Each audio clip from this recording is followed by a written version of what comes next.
Olá, bem-vindos a mais uma aula aqui do nosso mini curso de API Node com TypeScript. E hoje nós vamos falar da API RESTful, que são as APIs baseadas na arquitetura REST. Se a gente for comparar com a arquitetura MVC, até um tempo atrás, a maioria das aplicações eram criadas com base nessa arquitetura, a arquitetura MVC, que é Model, View e Controller. Esse modelo ele reúne toda a estrutura em uma única aplicação, onde o servidor fica encarregado de receber as requisições, processar, gerar um HTML e devolver esse HTML contendo a resposta para o cliente. Ou seja, a gente tem aqui uma arquitetura all-in-one, tudo em um, né? Essa aqui foi a era dos sistemas monolíticos, ou o tal monolito, né? A gente tem toda a estrutura da aplicação front-end e back-end em uma única solução. É uma era em que os clientes, né, em sua maioria, usavam desktops, notebooks, computadores em si, para poder consumir essas aplicações, né, consumir essas informações. Porém, com o surgimento aí e o uso em massa dos dispositivos móveis, principalmente, veio a necessidade de uma arquitetura um pouco mais flexível. Então, a arquitetura REST, ela separa o back-end do front-end. Nesse caso, o back-end, depois de receber e processar as requisições, ele responde ao cliente, por exemplo, um JSON com as informações. O JSON é o JavaScript Object Notation, ou notação de objeto na JavaScript, né? É uma estrutura, uma forma de estruturar os dados, né, que serão respondidos, né, para as solicitações dos clientes. Então, com isso, o mesmo back-end, à medida que você separa o back-end do front-end, então esse mesmo back-end pode atender diversos front-ends, podendo ser mobile, podendo ser uma aplicação web e assim por diante. Então, daí surgiram as diversas soluções para aplicações front-end, para os diversos tipos de dispositivos físicos. Então você tem desde dos aplicativos nativos para Apple e Android, até os híbridos, né, e os nativos, porém com os sistemas sendo criados 100% em JavaScript, que é o caso do React, do Angular e várias outras soluções que vêm surgindo aí. E esse mesmo back-end, essa mesma API REST, ela vai poder também suprir sistemas desktop, né? Então, você tem uma mesma solução de back-end atendendo diversas soluções de front-end. Basicamente, essas APIs funcionam da seguinte forma. O cliente, né, através de uma dessas soluções de front-end aqui, ele vai fazer uma requisição, né, ele pode estar usando um dispositivo móvel, um aplicativo mobile, ele pode estar usando um browser no computador. Então ele faz essa requisição para a API, através da aplicação que ele usa no front-end. A resposta vem da API no formato JSON, que é o que a gente vai usar aqui nesse nosso mini curso. O cliente recebe essa resposta em JSON, e aí a aplicação dele já está preparada para tratar esse JSON e apresentar a informação na aplicação front-end. Então, nesse formato, as rotas que são utilizadas para esse acesso, né, do front-end para a nossa API back-end é através dos métodos HTTP.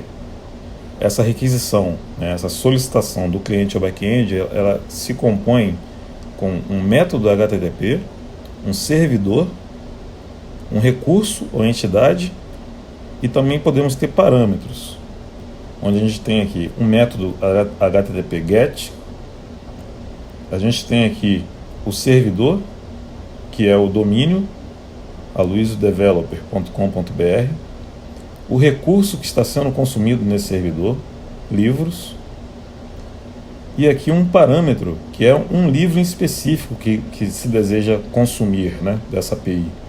Então, o método GET é um método para você buscar algo, e você está sendo bem específico ao dizer qual o ID do livro que você quer receber as informações. Então aqui está um exemplo de um JSON retornado para essa requisição, onde você tem aqui o recurso book, né? E entre chaves você tem aqui as informações desse book, onde ele tem o ID 10, que é o ID que foi passado aqui, o título, está aqui o título do livro, publisher ou editora, né? Está aqui o nome da editora, as categorias que esse livro faz parte, né? Então tá aqui, ele tá vinculado a 3 categorias no caso, e quem é o autor desse livro. Então é uma relação que existe de um recurso autor para um recurso livro. Então ele trouxe aqui o ID desse autor e o nome desse autor.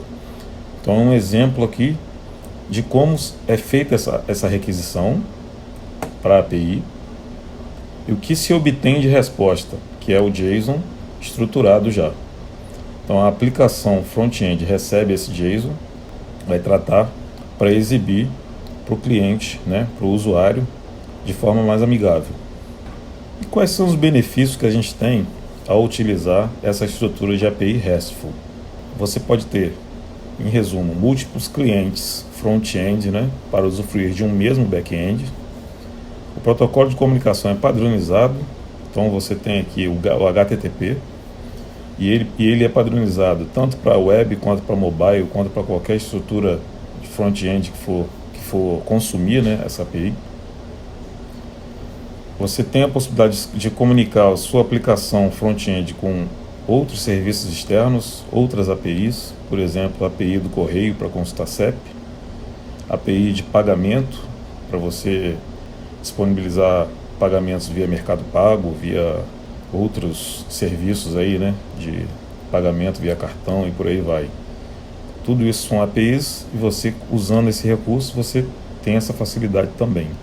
A padronização com o JSON também é um grande benefício, que faz com que qualquer tecnologia front-end e mobile consiga consumir os dados do back-end. Então você pode estar usando Angular, Ionic, React, React Native, Vue.js e por aí vai. Todas as tecnologias vão interpretar esse JSON. Agora, falando um pouco de conteúdo da requisição, podemos observar que em uma requisição a gente tem o seguinte: a gente tem o método HTTP, então está aqui, ó, método HTTP, o servidor, está aqui em verde, recurso, o que eu quero consumir nesse servidor, pode ser livros, pode ser autores, pode ser projetos e por aí vai. E eu posso estar especificando um recurso específico através de parâmetro, e aí é o tipo de parâmetro que é o route params, ou eu posso estar criando filtros, por exemplo, paginando, quando eu tenho vários livros sendo retornados, então eu vou usar um parâmetro do tipo query params. Esses tipos de parâmetro também pode ser usado para você fazer filtro de pesquisa, usando um parâmetro search, por exemplo. E normalmente esses parâmetros são nomeados. Então você tem aqui, ó, o nome do parâmetro, que é page, e o valor que ele recebe, que é igual a 2. Já os parâmetros de rota, eles já são diretamente o valor impresso, separado por barra. Então você tem um recurso, barra e o parâmetro da rota. Então essa é a composição padrão de uma rota. Então você pode ter uma rota do tipo get, por exemplo, que vai pegar todos os livros, então uma lista completa de livros, pode ser uma lista completa de projetos, uma lista completa de usuários. O recurso aqui você vai definir qual que você precisa.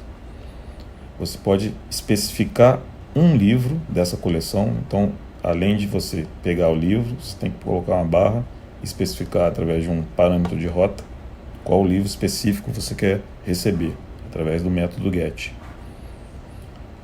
E da lista completa de livros, você quer fazer uma paginação, você não quer receber a lista inteira de uma vez só.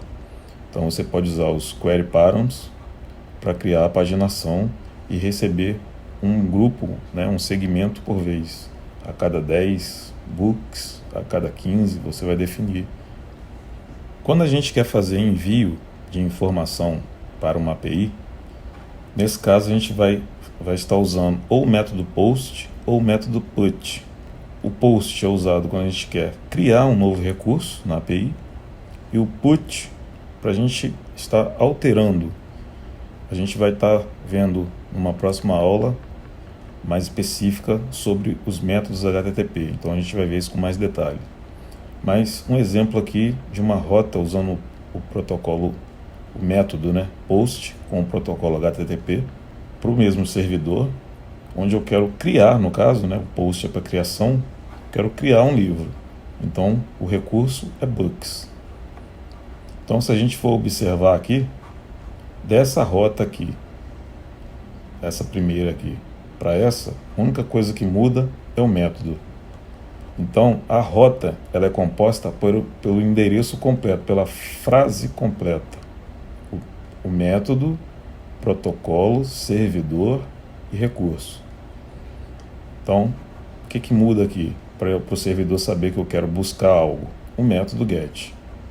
No caso aqui, como está sendo passado o método post, ele já sabe que você quer enviar algo para ele, para o servidor, para a API. E nesse caso, você tem que informar quais dados você quer enviar. Você está criando um recurso book lá no servidor. Então, através de um JSON, está sendo enviado um novo livro, que vai ter um título definido aqui. Perceba que o ID não é informado, normalmente a ID é criado automaticamente no servidor. Então você diz lá qual é a editora, quais são as categorias para esse livro e quem é o autor. A partir daí, esses dados, né, esse JSON vai ser recebido na API, no servidor, e vai ser tratado lá. Uma requisição HTTP possui também o campo header, ou cabeçalho, que é responsável por envio de informações adicionais à nossa requisição. Essas informações não têm relação com os dados em si. São informações que definem, normalmente, formatação ou autorização. Quando a gente precisa informar qual o tipo de autorização para poder conseguir acessar a API, a gente vai no cabeçalho colocar um campo authorization e dizer qual é o tipo.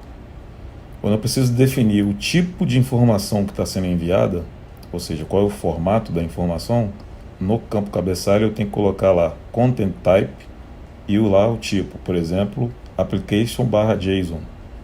A mesma coisa, o accept, que é para definir que tipo de informação é aceitável pela API. Então ela só aceita JSON. Então eu tenho que colocar lá na requisição que está sendo enviada para o servidor, tem que estar lá o accept com o tipo JSON como valor. E algumas outras informações que podem ser definidas nos cabeçalhos HTTP. Então toda requisição HTTP possui um cabeçalho, e esse cabeçalho normalmente vem trazendo esse tipo de informação, que é normalmente formatação ou autorização dos dados em si. Também veremos bastante isso aí ao longo desse mini curso. E por fim, a gente tem aqui os status de resposta que o servidor envia para a aplicação front-end, né? Que são os HTTP codes. Então, normalmente, quando a gente faz uma requisição para o servidor e a gente recebe sucesso na resposta, vem uma resposta do tipo 2 e mais 2 caracteres, ou seja, 200, 201, 204, onde esse tipo de informação que começa com o número 2 refere-se a sucesso, ou seja, o que você solicitou ao servidor foi bem sucedido. Então, quando vem um 200, é o sucesso na resposta. O 201 é o sucesso para um tipo de informação que foi criada, ou seja, você enviou um post com um JSON, por exemplo, e ele conseguiu criar lá essa informação. Então, ele te retorna um 201. O 200 normalmente retorna quando você busca algo lá, né, um GET. E aí você conseguiu buscar, teve sucesso nessa busca pela informação, então ele te retorna aí o 200 como HTTP code na resposta. O 204 é quando o que você solicitou ao servidor foi bem sucedido, mas ele não precisou te retornar nada. Então é no content, sem conteúdo de resposta no caso, né? Mas ele fez o que você pediu. Um exemplo disso é quando a gente quer excluir alguma informação no servidor. Excluir um livro, excluir um usuário. E tem aqui também, por exemplo, os códigos 400, que são erros do cliente em si, né? Então a aplicação cliente fez uma requisição ruim ou errada, ou não tem autorização para a requisição que está tentando fazer, ou está buscando uma página que não existe lá no servidor, o famoso 404, então not found, página não encontrada. Normalmente são os códigos 400 que trazem erros do que o cliente está tentando fazer no servidor, mas que não existe lá ou que ele está pedindo de forma errada.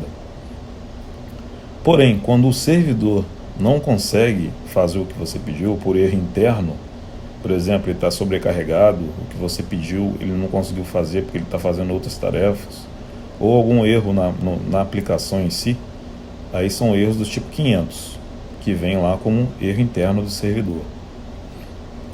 A partir da próxima aula, então, a gente vai começar a criar nossa primeira aplicação Node, para a gente fazer nosso Hello World aí e observar algumas especificidades aí na criação de rotas, de como fazer um request, tratar um request, né, e como fazer um response no caso.